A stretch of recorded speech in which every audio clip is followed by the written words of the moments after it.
Canada remains that girl, and she will always be that girl. Go off, queen. Hi, hello, welcome, and my name is Jer, and we are talking about Canada's Drag Race Season 5, Episode 1. God, I was so excited and looking forward to this season, and it did not disappoint at all. I am currently also reviewing Drag Race Thailand, which has been a colossal disappointment for me. So to have a season of Drag Race that is absolutely slapping my cheeks like a drum, I knew that Canada was going to deliver because that production team never misses. So let's talk about episode 1, Go Off Queen. Minnie Wang is the very first queen in the workroom this season. I'm really loving their personality that we got to see all episode, and I love this blue look. They looked amazing. The promo did not allow me to enjoy what Minnie was gonna bring this season, and so far I'm really liking them a lot. This season they are doing that one queen walks in, introduces themselves, and then leaves format that they did last season. I was not really feeling that format. And so this season, thinking they're doing it again, I was also a little bit like, meh. However, I changed my tune real quickly as soon as I learned the parameters. What a fascinating way to construct episode 1. Having category 1 to gain a rosebud be the entrance looks. Are you coming in and showing your very best? Are you showing all of the world who you are as a queen and showing that to the best of your ability? If you are, you're gonna be rewarded, and if you're not, you're gonna be punished. Category 2, getting a rosebud or a thorn being the main challenge of a music video. And then category 3 being your big runway package. Did you tie a bow on your entire journey that episode? What a fascinating way to construct this first episode and to change up the format of what we're used to with episode 1. What a great way to get to know these queens in a full Broadway, not sending anybody home, getting to see what they can do not only look-wise but also performance and creativity-wise, and then seeing if they can carry through that storyline all the way to the end of the episode. I think this was a great way of introducing all the queens, setting up what we can expect for the season, and showing that Canada is always innovating this series. It kind of bums me out to see the American franchise so behind, because we see that the format could do so much better than what it currently is. One of my standouts for the entrances was actually Uma. I'm obsessed with her weird Wisconsin type voice that she does only when she's in drag. Her walk-in look with the big lips and then pulling out the teeth, showing her sense of humor and comedy camp style with a touch of fashion, which is my favorite intersection of drag when camp and glamour mix together. Uma is absolutely my winner right now. And I really liked her look from the promo, and this week just really solidified her as my top contestant. And I already know that because I like her, she's gonna end up getting booted out at like episode 5 or 6 or something. The camaraderie this season is really fun to see. Everyone seems to know each other, and I think they said there were 6 Toronto queens. That's crazy. The other crazy thing is that for each one of the categories, they don't know who's going to win a rosebud or a thorn until they get to the runway. That would leave me in such a state of anxiety, knowing that one of us won and one of us lost every single challenge, but not knowing until right before it was time for deliberation. One could argue similar sentiments for regular Drag Race, but even then, you're not being graded on 2 different things. It's not like one person wins the snatch game, one person loses, and then one person wins the runway, one person loses the runway. So even if you did well in the main portion, if you flubbed somewhere else, you're automatically in the bottom. And the girls didn't know if this was going to be an elimination episode. So that would leave me so stressed,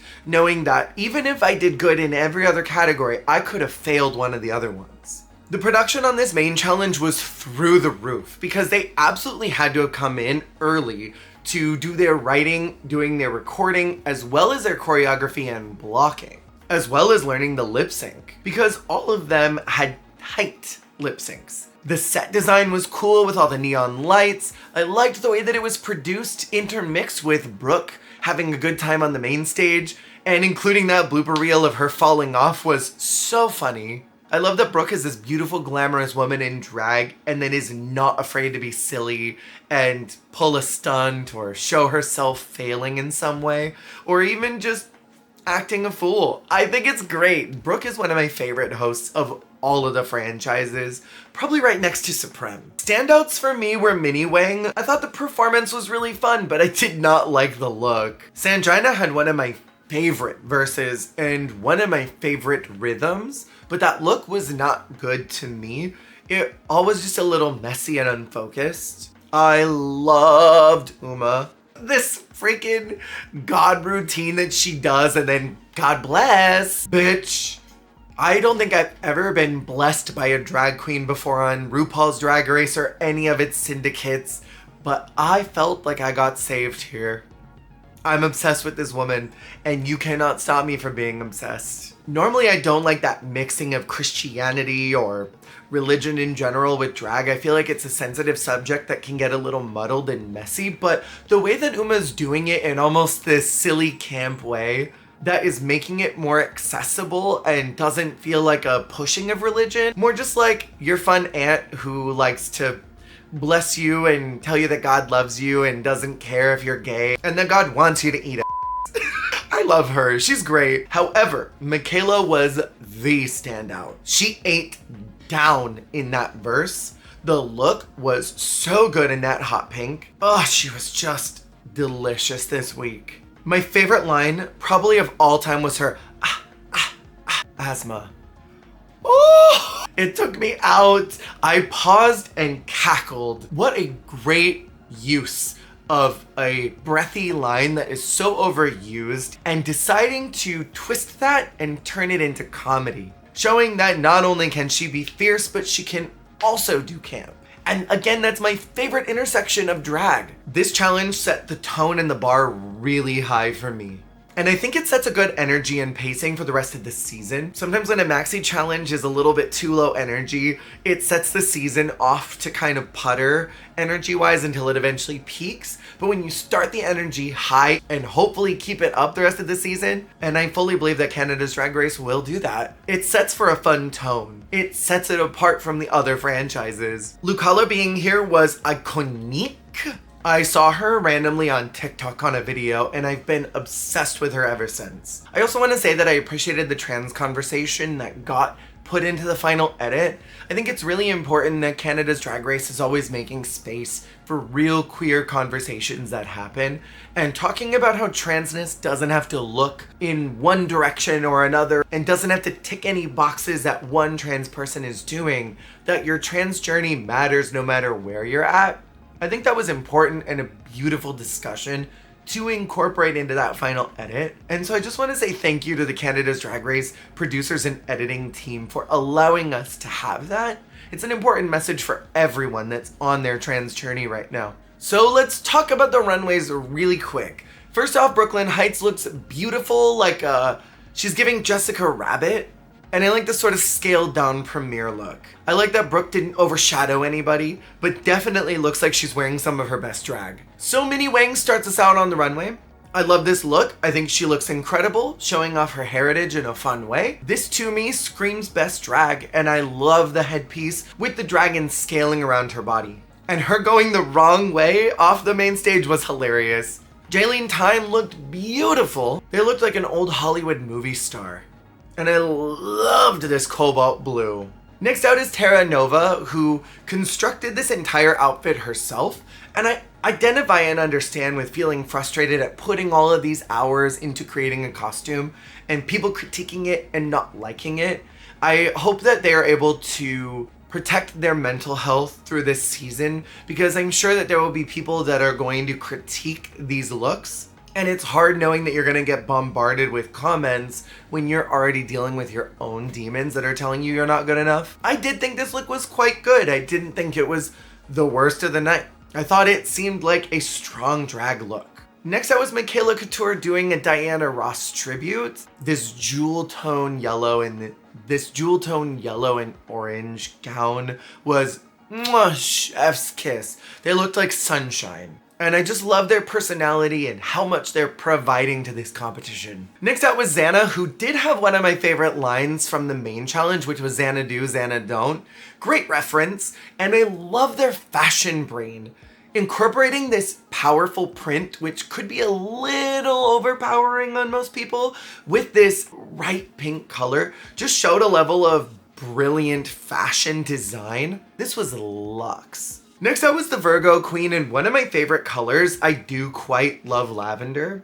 I like the idea of this silhouette with the big 70s hair and the sort of disco meets bowling, but I didn't think this was the best of the night. I thought there were a lot of great standouts. Plus, I thought the walk was a little bit stiff, so I was kind of surprised that this made the top of the runway. Next out was Perla in, God, probably one of my favorite looks. This is a recreation dress, but with her own twist on it. I love the graffiti, and I mean this in the least hateful way possible, but Perla's giving big Ms. Cracker vibes, both in confessionals and on the runway, being so smart and quick-witted. We got to see so much personality from Perla on the main stage, and it was giving Cracker Week 1 of Season 10. Just firing back quick lines to the judges and showing all this personality that didn't show in any of the challenges. I'm looking forward to seeing what Perla does. I like the way that their brain is working. Next out was Sanjina. You know, I really like the color of this outfit a lot. I love the hair, I like the nails, I liked the diamonds on blue. To me, it wasn't giving. I thought the lengths on the skirt were a little bit odd, but I don't think it was the worst. Next out was Helena Poison, and my God, am I obsessed with this look. I love the incorporation of this Beetlejuice green with this dark plum, all of the application that is put onto this garment. I think the only thing that would have made it better was maybe more of the chains. I like this look. And that mug is bulletproof. Next is Tiffany & Co. doing a Britney and Spice Girls tribute. I don't think this was the worst of the night. I mean, come on, there were absolutely worse looks than this one. Is it referential? Sure. Does Tiffany give me a 90s pop star vibe? Absolutely. Even her confessional looks are giving me 90s starlet. Next out is Oh My God doing the silliest Mother Mary dip-dyed ombre gown. This is kind of crazy, but I loved it. Again, I don't like religion and drag being mixed, but something about the way that Uma's doing it is both reverential and irreverent at the same time, and I'm obsessed with that. This is my queen. I stan. So the Rosebud winner for entrance goes to Jaylene. I understand, I think it was a solid look. For the music video, it was Michaela as the winner, and I completely 100% agreed with this. And for the runway, it was Virgo Queen, and as discussed, I didn't think that Virgo was the strongest on the runway. Plus that walk was a little bit stiff. I think there were a good 3 others that I think could have won that, specifically Xana. And the Thorns go to, for entrance, Terra Nova, who I did not think was the worst in the room. I actually thought that was Tiffany. The Thorn for the music video went to Perla, which I kind of understood. I think maybe there were 1 or 2 other people who had a worse look and maybe just as stiff of a performance. And the runway went to Tiffany, who I did not think was the worst that night.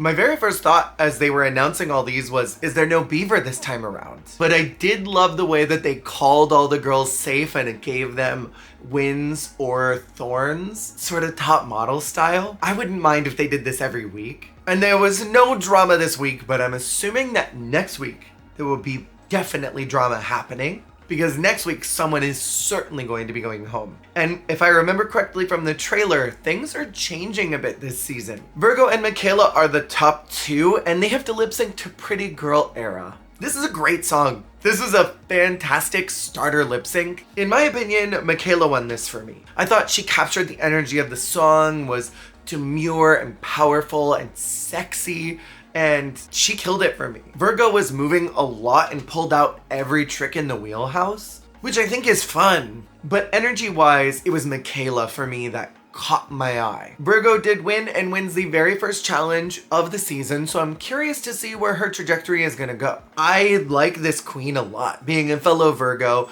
I think they're really fun out of drag. I like the way that they pay attention to people in the workroom. I feel like they're attentive to the needs of everyone there.